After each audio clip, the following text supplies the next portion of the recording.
नमस्कार, आदाब, सत श्री अकाल। एक्सप्लोर वर्ल्ड में आपका स्वागत है और मैं हूं सम्राट उपाध्याय। जैसा आप सभी जानते हैं कि सोशल मीडिया पर एक मुद्दा बहुत तेजी से वायरल हो रहा है। विगत दिनों में सोशल मीडिया पर बहुत तेजी से एक वीडियो आपको देखने को मिला होगा कि किसी ने किसी का एक ट्यून चोरी कर लिया और आपने एक रील देखा होगा जिसका जो ट्यून है वो दोस्ती के ऊपर बना हुआ है और इस पे काफ़ी विवाद चल रहा है।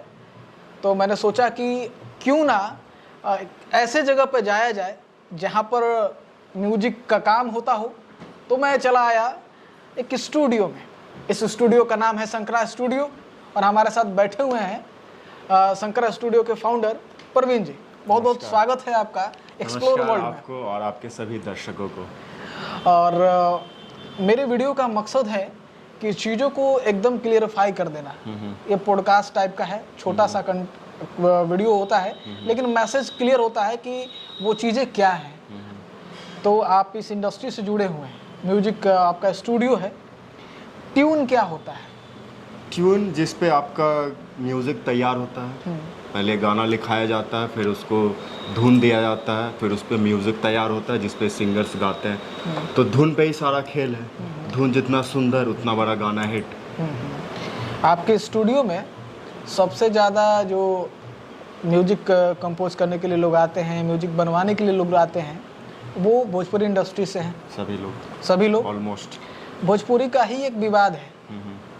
एक दोस्ती नाम का सॉन्ग जो है वायरल हुआ अचानक और उसके जो ट्यून की जो बात है वही विवाद का कारण बनी। क्या कारण था इस मैं जानना चाहूँगा आपसे, क्योंकि आप इस इंडस्ट्री से हैं तो आपको ये भली भांति पता होगी कि ये चीज़ें क्या हैं, कैसे कैसे क्या हुआ। थोड़ी सी इस पे आप चर्चा करें। विवाद तो एक ही हमेशा जो हमारे भोजपुरी इंडस्ट्री में हमेशा से आया है, तो कोई किसी का गाना चुरा रहा है, कोई किसी का धुन चुरा रहा है। तो विवाद तो शुरू से यही रहा है। तो इसके पीछे रीज़न एक ये भी बोल सकते हैं कि अगर हम अपना धुन, म्यूज़िक या गाना कुछ भी बना रहे हैं तो उसको हम रजिस्टर्ड करा लें। अगर हम रजिस्टर्ड नहीं करा रहे हैं, वो ओपन मार्केट में है, कोई भी चुराएगा। आप बढ़िया गा लीजिए, आपका गाना हिट है, तो आपसे जो ऊपर हैं वो आपका चुरा लेंगे। क्यों? क्योंकि आप उसको रजिस्टर्ड नहीं किए हैं ना। ऑन पेपर अगर आपका मजबूत रहेगा, ये कल्चर नहीं हमारे यहाँ, लेकिन धीरे धीरे ये चीज़ें आ जानी चाहिए, तो धीरे धीरे विवाद भी ख़त्म हो जाएगा। मेरा चीज़ है, उसका सबूत, मैंने ये धुन बनाया, मैंने ये चीज़ बनाया, तो उसका अगर मेरे पास प्रूफ है तो आप नहीं चुरा सकते उसको। आप चुराइएगा, हम आप पे केस कर देंगे। मेरे पास कोई प्रूफ नहीं है। आपको जिसको मन करे वो उठा के गा सकते हैं। हाँ, तो यहाँ पे बड़े सिंगर, बड़े आर्टिस्ट, बड़े कलाकारों को यहाँ पे ये मर्जी रख सकते हैं कि वो उनको जो भी ज़िंदगी में बनना था वो बन गए, छोटे लोगों को आगे बढ़ने दें। तो यहाँ पे दोनों तरह का बात देखा जा सकता है। सनी पांडे एक सिंगर है। चूँकि मैं बेबाकी से बात रखता हूँ तो मुझे कोई एतराज़ नहीं है और ये चीज़ों को क्लियर करना ज़रूरी है। बिल्कुल। सनी पांडे छोटे सिंगर हैं, उभरते अभी ग्रो कर रहे हैं। उन्होंने एक दोस्ती नाम का एक सॉन्ग रिलीज किया और उनका जो सॉन्ग है, सॉन्ग से पहले एक विजय चौहान नाम के सिंगर हैं जो काफ़ी लंबे समय से कार्य करते हैं इस इंडस्ट्री में।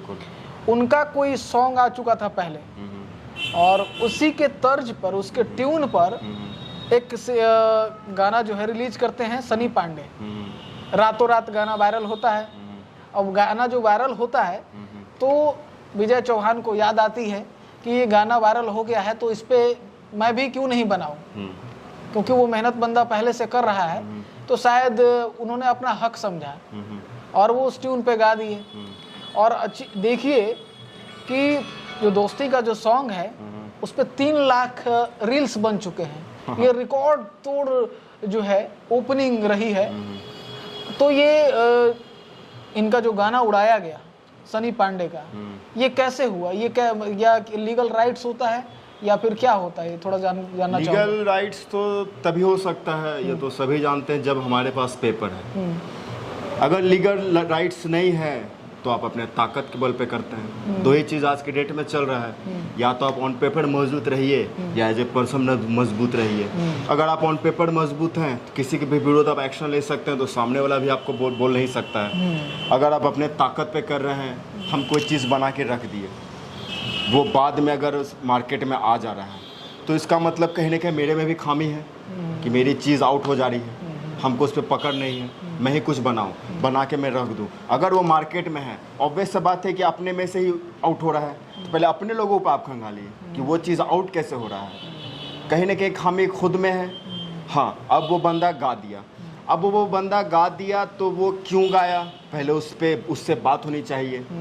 किसी भी चीज़ को उड़ाने से पहले उससे बात होनी चाहिए, क्योंकि कोई भी चीज़ अगर कोई बना रहा है तो काफ़ी मेहनत, खर्च, समय जाता है। अगले का भी गलती है कि वो किसी का चीज़ उठा के गा दिया, इसका भी गलती। यहाँ पे ये हो सकता था दोनों आपस में बात कर लेते कि देखो भाई ये मेरा चीज़ है, तुमने मेरे चीज़ को गाया है। अब हो सकता है उस बंदे को पता ना हो, कोई मेरा चीज़ है, मेरा चीज़ को कोई नया बना के सामने में ला दे। अब उस बंदे को नहीं मालूम है, तो उस बंदे के सामने उस चीज़ को किस तरह से पेश किया गया है, वो नया है पुराना है, सामने वाले को नहीं मालूम हो, फंस गया वहाँ पे वो बंदा। ये दो कारण हो सकता है। अच्छा, भोजपुरी में ये विवाद थमेगा या फिर चलता रहेगा, ये चोरी वोरी का? ये विवाद तो शायद ही थमे। ये विवाद तभी थमेगा जब हमारे पास उस चीज़ का पेपर रहेगा। ये थोड़ा भारी भरकम शब्द है, भारी भरकम टर्म है, क्योंकि प्रतिदिन गाना बन रहा है, प्रतिदिन ये कराना संभव नहीं है। लेकिन अभी देखिएगा, अभी ये शायद इस चीज़ को जान रहे हो कि बहुत सारे सिंगर्स किसी से डुएट गाना करवाते हैं, मेल और फीमेल, वो एक एनओसी साइन करवा लेते हैं कि आप इसको कहीं और आप यूज़ नहीं कर सकते। तो ये चीज़ सभी चीज़ों में लागू कर दिया जाए कि ये मेरा चीज़ है, कागज़ बन गया, ये मेरा धुन है, कागज़ बन गया। सभी चीज़ अब ऑन पेपर मजबूत होने लगेगा तो कोई किसी का चीज़ नहीं चुराएगा, और जब मजबूत नहीं रहेगा लोग चुराएंगे। ये तो दुनिया है। आप बाइक आप लगा के चले जाइए, आप चाबी छोड़ दीजिए, आप रोड पे लगा के छोड़ दीजिए, आपका बाइक गायब हो जाएगा, जबकि आपके पास पेपर है। ये तो धुन ही है जिसका ऑन रिकॉर्ड कुछ नहीं है आपके पास। अरे मेरे पास पेपर ऊपर था, गांधी मैदान से लेके चल गया, बताइए ना। तो हम मेरे पास अगर हर चीज़ से मजबूत है तो हम सामने वाले पे ठोक सकते हैं केस। अगर हम मजबूत हैं ऑन पेपर, हम सामने वाले केस ठोक सकते हैं। नहीं है तो बस फिर हम क्या करेंगे, हम अपने ताकत यूज़ करेंगे।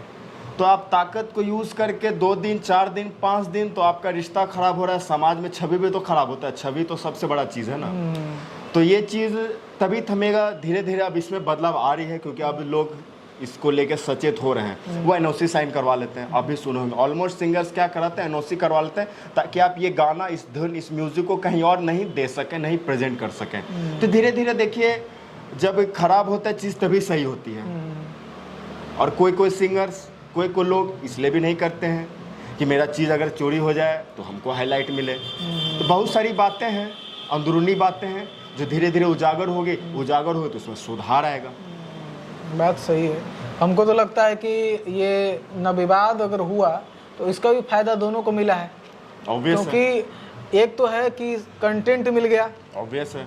बन देखिए, अगर इसको पॉजिटिव वे में लिया जाए तो इसके भी बहुत सारे फायदे हैं। सनी पांडे को ऐसा नहीं है कि ये फायदा नहीं हुआ है, बिल्कुल ना विजय चौहान क्लेम करता है, ना लोग जानते हैं कि सनी पांडे कौन है। भाई आप इससे पहले जान रहे थे? नहीं जान रहे थे। और दूसरी बात, विजय चौहान की इतनी दबी हुई आवाज है, पहले लाइव सब लोग जान रहे हैं। बताइए, उस बंदे को नहीं जान रहा है, आ गया, नाम आ गया। सिस्टम तो भाई, तो ताली तो दोनों हाथ से बज रहा है। तो कहीं ना कहीं लोग ये भी सोचते हैं कि अच्छा है, कहीं लोग ये भी सोचते हैं खराब है।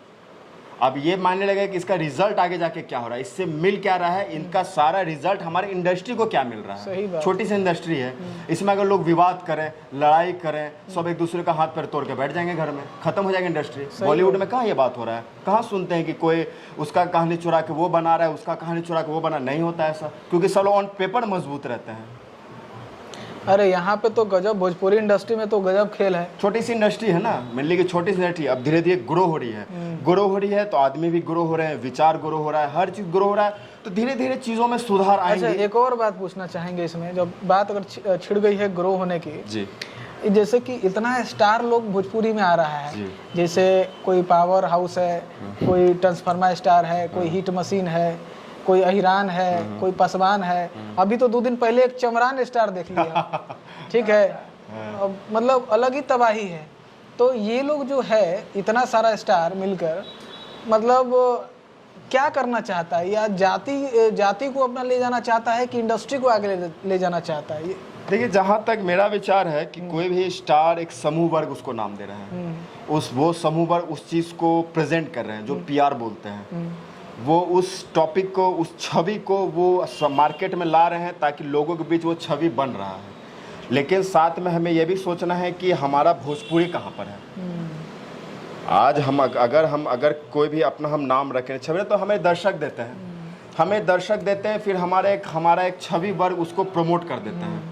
पर उसके बाद क्या होता है, वो लोगों के बीच एक छवि बन जाता है, और छवि बन जाने के बाद फिर लोग उसको उस नाम से याद रखते वही चीज़ें बोलते छपते, वही चीज़ मार्केट में आ जाता है। तो क्या है कि सारा खेल लास्टली आकर दर्शक पे टिका है। अच्छा, तो ये दर्शक पे अगर टिका हुआ है तो बॉलीवुड में ये लोग दर्शक कम है क्या? वहाँ पे एक ही स्टार है बॉलीवुड, इधर तो टॉपिक मेन असल में ही हो जा रहा है ना कि बॉलीवुड हो जा रहा है आपका इंटरनेशनल इंडस्ट्री। वहाँ लोग सिर्फ ध्यान देते हैं कंटेंट पे।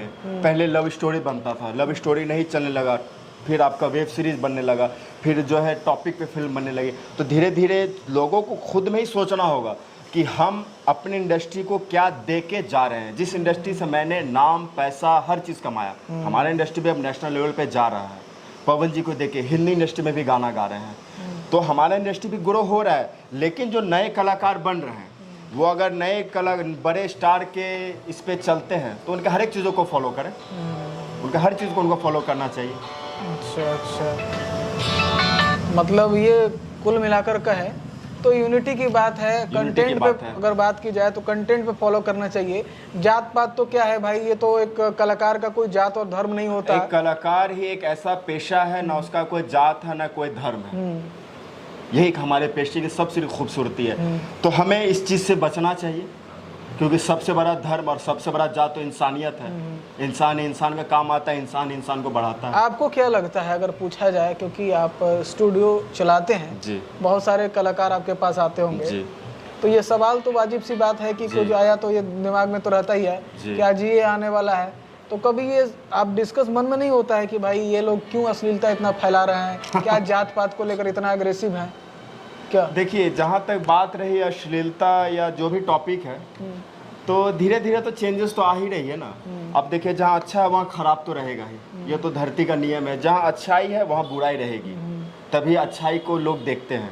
अश्लीलता, दर्शक अश्लीलता देखना बंद कर दें, लोग बनाना बंद कर देंगे। अब देखिए, अच्छा गाना लोग बेचारा 100 गाना गाता है, एक गंदा गाना गाता है, मार्केट उसका नाम हो जाता है, वो भी मजबूर। तो सारा खेल लास्टली डिपेंड करता है हमारे दर्शक पे कि वो क्या चीज़ उनको चाहिए। वो अच्छे गानों को प्रमोट कर रहे हैं, आज ऐसा नहीं कि अच्छे चीज़ों को लोग प्रमोट कर रहे हैं, अच्छे चीज़ों को लोग देख रहे हैं। लेकिन क्या होता है, कोई भी चीज़ धीरे धीरे ग्रो करता है। हमारा इंडस्ट्री, भोजपुरी इंडस्ट्री धीरे धीरे देखिए इतनी बड़ी इंडस्ट्री बन चुकी है कि अब इसका एक बड़े लेवल पर नाम लिया आता है। आप देखिए कि IPL में भोजपुरी आ गया, कहाँ था इससे पहले? भोजपुरी में अनाउंसमेंट, भोजपुरी में सारा कमेंट्री हुआ। तो अगर हमारा इंडस्ट्री ग्रो नहीं करा तो क्यों आता? और सबसे ज़्यादा व्यूअर्स, सबसे ज़्यादा TRP हमारे भोजपुरी को मिला है। इसका साफ मतलब है कि हमारे भोजपुरी को इंडिया लेवल पे पसंद किया जा रहा है। तो यहाँ के दर्शक भी बदल रहे हैं, जो कि धीरे धीरे हो रहा है, और धीरे धीरे सिंगर्स भी बदल रहे हैं। लेकिन क्या है कि जहाँ अच्छाई वहाँ बुराई भी है। तो आपकी क्या राय है? हम लोगों ने इतनी सारी बातें कर ली, ट्यून के बारे में बातें कर ली, ट्यून क्या होता है, ये कंटेंट जो ट्यून चोरी का मामला था उसके बारे में बातें हुई, भोजपुरी जब बात छिड़ गई तो भोजपुरी पे हम लोग पहुंच गए। तो ये सारी चीज़ों पर डिस्कशन हुई। आपकी क्या राय है इन चीज़ों को लेकर? कमेंट सेक्शन में ज़रूर अपना राय छोड़िएगा। आशा करते हैं कि आपको ये वीडियो अच्छी लगी होगी। वीडियो अच्छी लगी तो सब्सक्राइब और शेयर करना ना भूलें। अभी आप देख रहे थे एक्सप्लोर वर्ल्ड में सम्राट उपाध्याय को, और साथ में थे शंकरा स्टूडियो के फाउंडर प्रवीण जी, और कैमरा पे थे आशीष कुमार। बहुत बहुत धन्यवाद वीडियो देखने के लिए।